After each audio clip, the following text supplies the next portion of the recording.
Hello students, good evening to all of you. प्रकाशिक समावयवियों का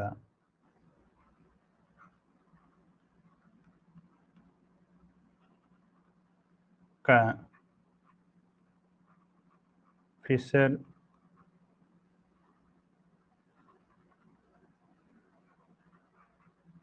सूत्र।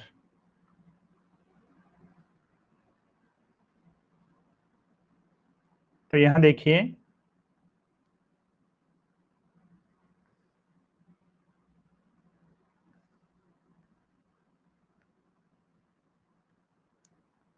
सबसे पहले जो बात रहती है वो आपका ये रहता है कि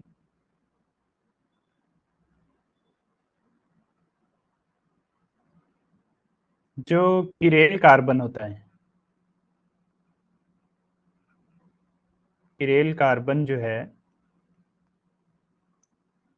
को केंद्र में रखकर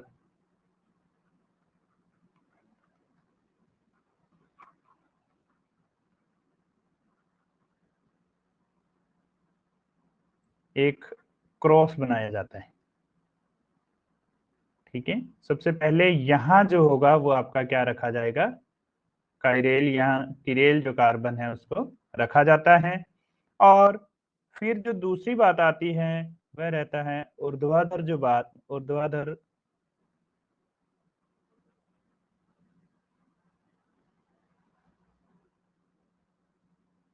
रेखा जो है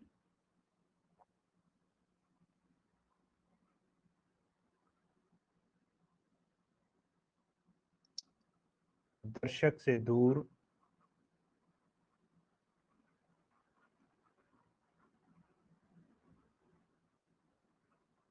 वाले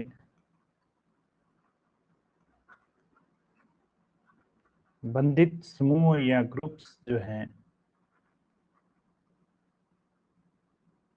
को निरूपित करती है।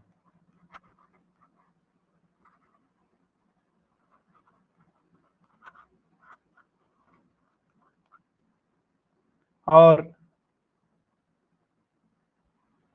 जो क्षैतिज रेखा है, ऊर्ध्वाधर या वर्टिकल, और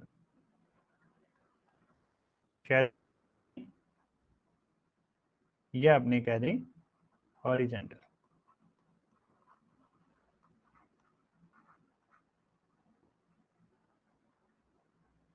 रेखा जो है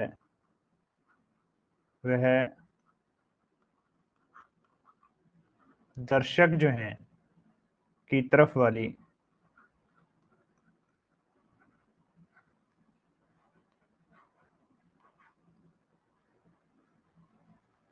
तरफ वाले जो समूह हैं को दर्शाती है।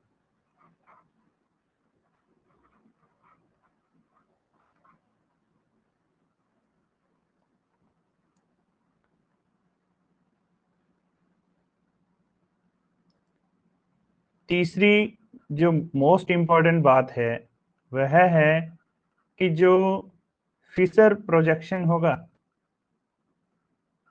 जो फिशर प्रोजेक्शन है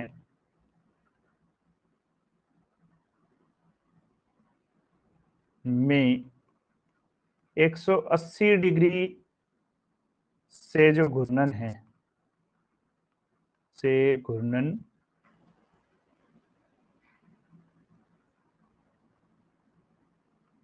मान्य होता है, मान्य होता है। देखिए किस प्रकार से इस चीज को अपने समझते हैं कि 180 डिग्री से किस प्रकार से वह मान्य होगा। जैसे मान लीजिए अपने एक उदाहरण लेते हैं, यहाँ आपका लिखा हुआ है COOH, यहाँ आपका है CH3, यहाँ OH है और यहाँ आपको दिया गया है H। यहाँ यदि अपनी बात करें तो ये जो है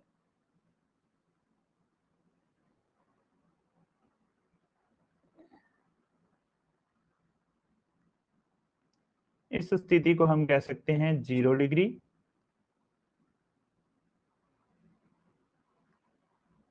ये 0 डिग्री या 360 डिग्री को दर्शाएगा। ये वाला जो है ये 90 डिग्री को दर्शाएगा, ये आपका 180 डिग्री को दर्शाएगा, 180 डिग्री को दर्शाएगा, और यहाँ ये जो आपका हाइड्रोजन है ये आपका 270 डिग्री को प्रदर्शित करेगा। यहाँ ये 0 या 360 डिग्री, 90 डिग्री, 180 डिग्री को प्रदर्शित करेगा। यदि मैं इस जो यौगिक को 180 डिग्री पर घुमाता हूं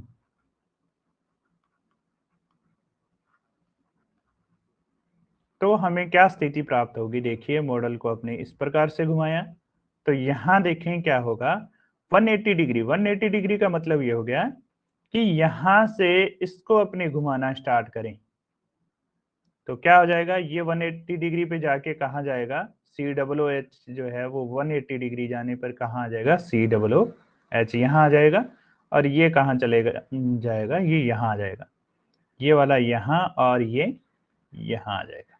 ये सभी जो हैं वो 180 डिग्री घूमने चाहिए, ये चीज आपको ध्यान में रखनी है।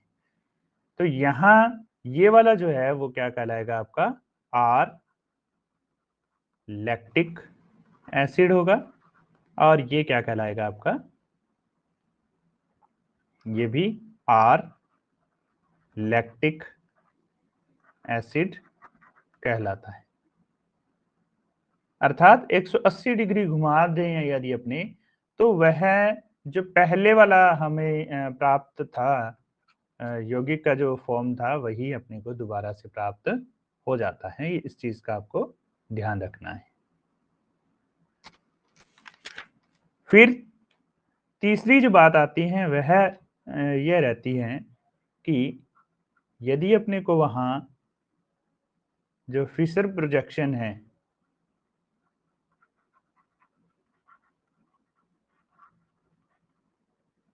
फिशर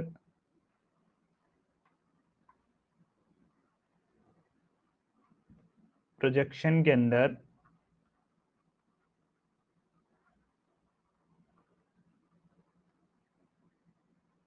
नब्बे डिग्री या अपने कहें 270 डिग्री जो है घूर्णन मान्य नहीं है, घूर्णन मान्य नहीं है। किस प्रकार से मान्य नहीं है उसको अपने समझते हैं इस प्रकार से। देखिए COOH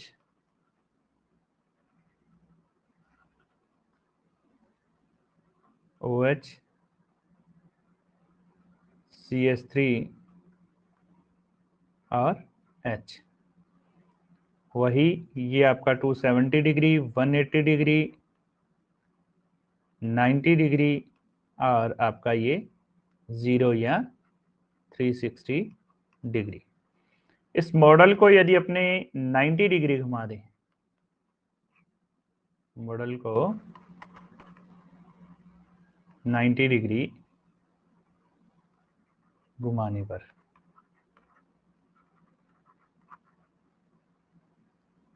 तो देखिए यहां से यदि अपने घुमाना स्टार्ट करें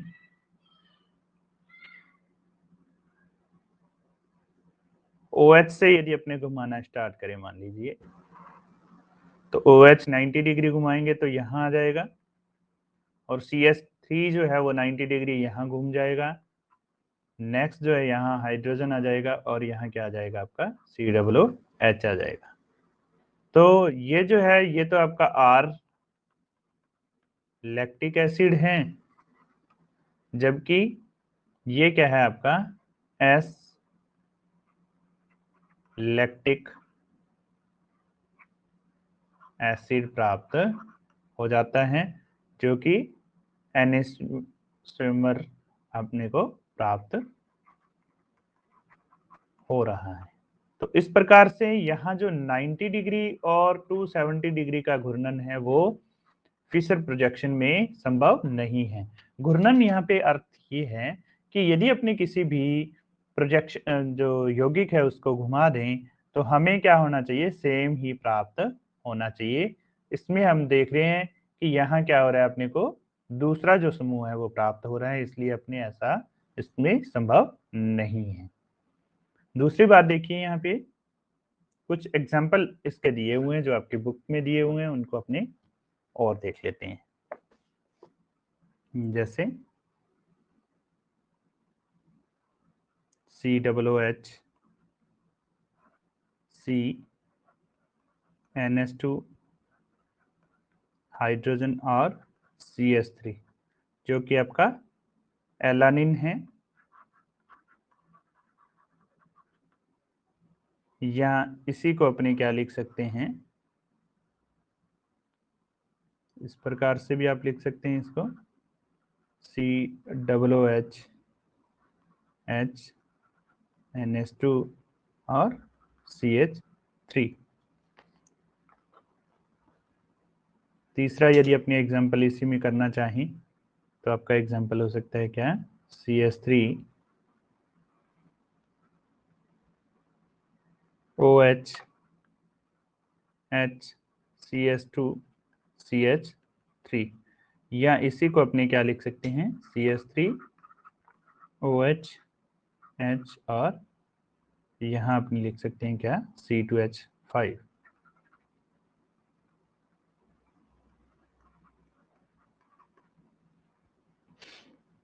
तो इस प्रकार से अपने जो फिशर जो प्रोजेक्शन है उसको अपने दर्शा सकते हैं। फिर जो बात रहती है कि इनका नामकरण किस प्रकार से किया जाता है, जो प्रकाशिक समावयवी हैं उनका नामकरण अपने पढ़ लेते हैं। प्रकाशिक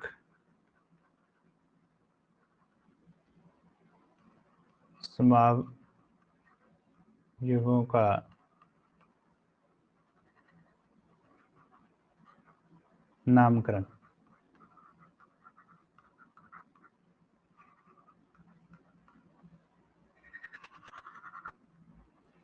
तो प्रकाशिक समावयवों का नामकरण करने के लिए रोजनेफ नामक एक साइंटिस्ट थे, रोजनॉफ,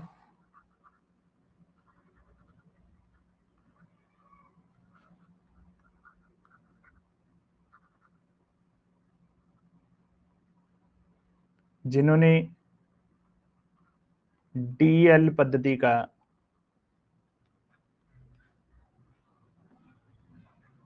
प्रतिपादन किया।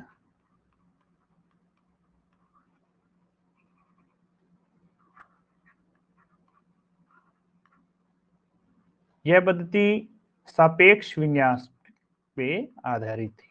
सापेक्ष विन्यास, सापेक्ष विन्यास का अर्थ यहाँ पे ये रहता है कि किसी एक का विन्यास, किसी एक यौगिक का के विन्यास के आधार पर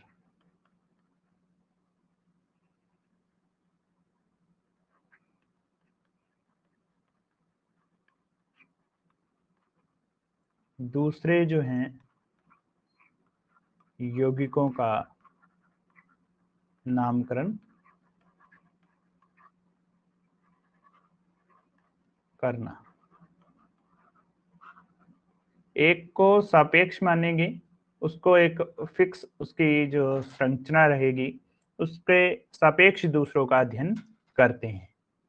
जैसे इन्होंने जो समावयवी थे उनके अंदर इन्होंने ग्लिसरेल्डिहाइड जो था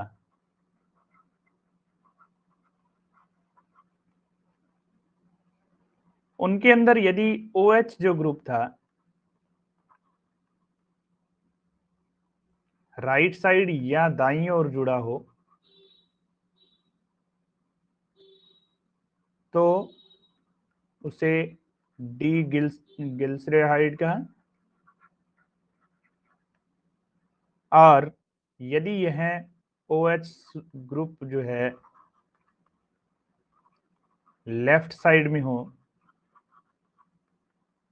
तो उसे एल ग्लिसरैल्डिहाइड कहा गया। तो उसी के आधार पे जो बाकी जो समूह थे उनका नामकरण किया गया। जैसे अपनी बात करते हैं ग्लिसरैल्डिहाइड की, तो इसके अंदर यहाँ पे CHO, OH, H और CS2OH, OH, CHO, H और CS2OH, ये जो है वे यौगिक जिनकी यहाँ पे अपने देखें तो ये आपका राइट हैंड साइड की ओर है। तो राइट हैंड साइड की ओर होने की वजह से ये क्या कहलाएगा, डी फॉर्म, और ये ऑटोमेटिक क्या हो जाएगा, एल फॉर्म का निर्माण करता है। इसी प्रकार से वे यौगिक जो निम्न प्रायिकता वाले समूह से जुड़े किरेल केंद्र के वे यौगिक जो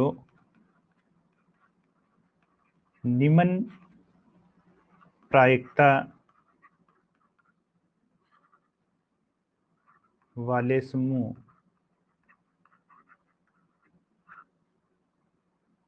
से जुड़े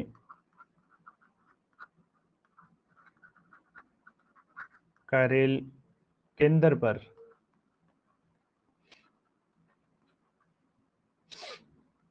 OH ग्रुप राइट साइड में हो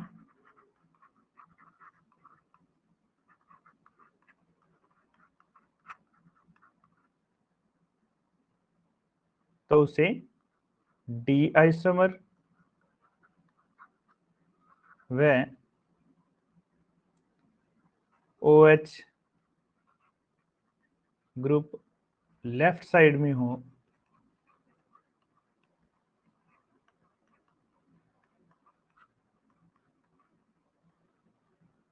उसे एल आइसोमर कहा जाएगा। जैसे एरिथ्रोज की अपनी बात करें तो यहाँ CHO, OH, OH और CS2OH यहाँ हाइड्रोजन रहता है। तो ये जो एरिथ्रोज होगा वह कैसे फॉर्म होगी, इसकी डी होगी, क्योंकि यहाँ पे राइट साइड में क्या आ रहा है, OH ग्रुप जुड़ा हुआ है। तो इसी की यदि एल फॉर्म अपने को बनानी है तो क्या हो जाएगा, CHO, HO, HO और CS2OH, H और H, जो कि ये क्या होगा आपका एल एरिथ्रोज कहलाएगा। तो ये वाला जो है आपका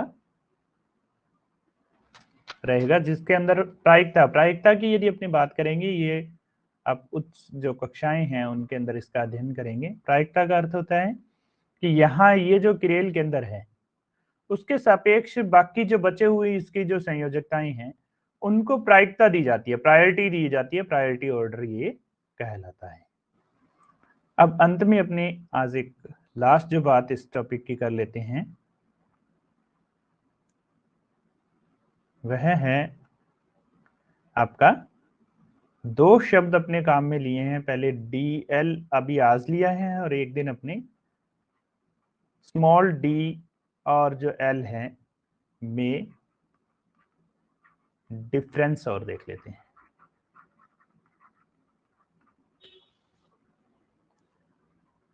तो यहां ये ध्यान रखना है, DL जो कैपिटल लेटर्स हैं ये सापेक्ष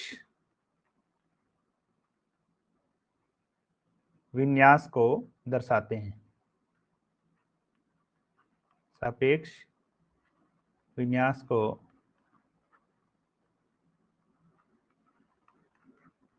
दर्शाते हैं,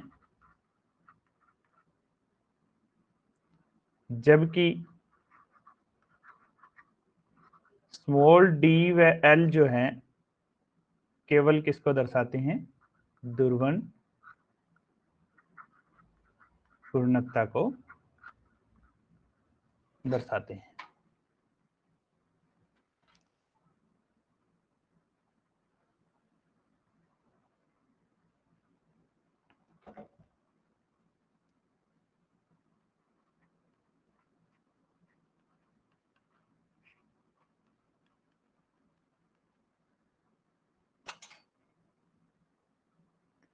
दूसरी बात रहती है डी और जो एल हैं स्मॉल वाले जो होते हैं, ये इनकी प्रैक्टिकल वैल्यू है, प्रायोगिक मान है इनका। प्रैक्टिकल वैल्यू या अपने कहें कि प्रायोगिक वैल्यू मान होता है जो कि परिवर्तित नहीं होती।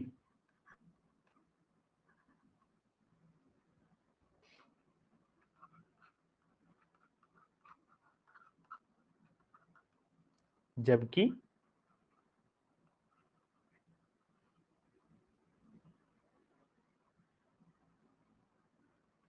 कैपिटल डी और एल जो है को आसानी से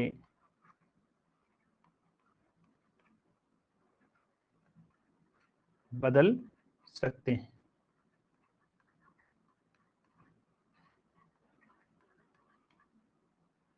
तीसरा जो अंतर रहता है डी और एल जो है, स्मॉल जो है डी और एल को वर्तमान में प्लस व माइनस जो साइन है से प्रदर्शित किया जाता है,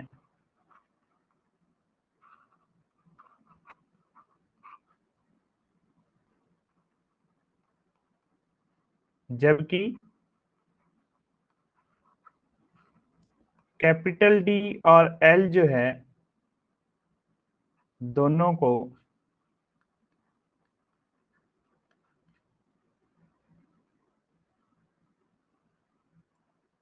वर्तमान में भी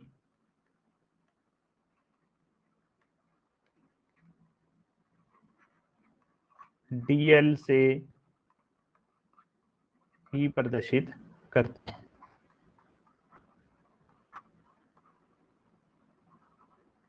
प्रदर्शित करते हैं।